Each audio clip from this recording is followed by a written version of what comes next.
আজকে কালকে আমার অনেকগুলো মিটিং ক্যান্সেল করতে হয়েছে, কারণ প্রচন্ড রকম হুমকি দিচ্ছে এলাকাগুলোতে গিয়ে, গ্রামবাসীদেরকে গিয়ে হাত পাও ভেঙে ফেলবে, রামদা কোপাবে, কতটা কোন দোকানে কয়টা রামদার অর্ডার দেওয়া হয়েছে এগুলো পর্যন্ত বলতেছে আমাদেরকে। তো এই লেভেলে একটা ভালো নির্বাচন হবে? এই বাস্তবতায় দেশে একটা লেভেল প্লেইং ফিল্ড নাই। এই প্রশাসন, এই ডিসিএসপি, এই পুলিশের আইন শৃঙ্খলা বাহিনীর একটা ভালো নির্বাচন হবে? গতকালকের পুরো ঘটনার সময় বাবুগঞ্জের ওসি থেকে শুরু করে পুরোটাই উপস্থিত ছিল, কিচ্ছু করে নাই, কিচ্ছু করে নাই। এরা শুধু বাসি একটা দুটা বাসি দিছে, দাঁড়ায় আছে। অতএব এই বাস্তবতায় আমি সরকারকে আহ্বান করছি যে গতকালকে আইন শৃঙ্খলা বাহিনীর যারা যারা এখানে নিশ্চুপ ভূমিকা রেখেছে, গতকালকে যে বাবুগঞ্জের ওসি ছিল তাকে সাসপেন্ড করতে হবে, তদন্ত করে বিচারের মুখোমুখি করতে হবে। আমরা তো এখনই নির্বাচনের প্রাক ক্যাম্পেইন তো শুরু হয়ে গেছে, আমরা তো এলাকায় যাওয়া শুরু করেছি। ব্যাপারটা এরকম না তফসিলের পরে আমরা নির্বাচনের এলাকাতে যাব।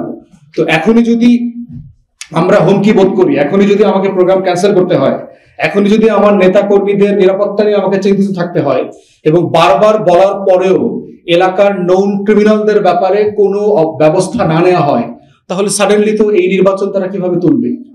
গতকালকে আমার সাথে যেটা হয়েছে, পুলিশ তো কোনো কিছু করে নাই, তাহলে আমার ভোট কেন্দ্রের সময় আমাকে আমার লোকদের সঙ্গে তারা দিবে না নির্বাচনের দিন, তার কি গ্যারান্টি আছে? এই কাজটা তো নির্বাচনের দিনও তারা করতে পারবে।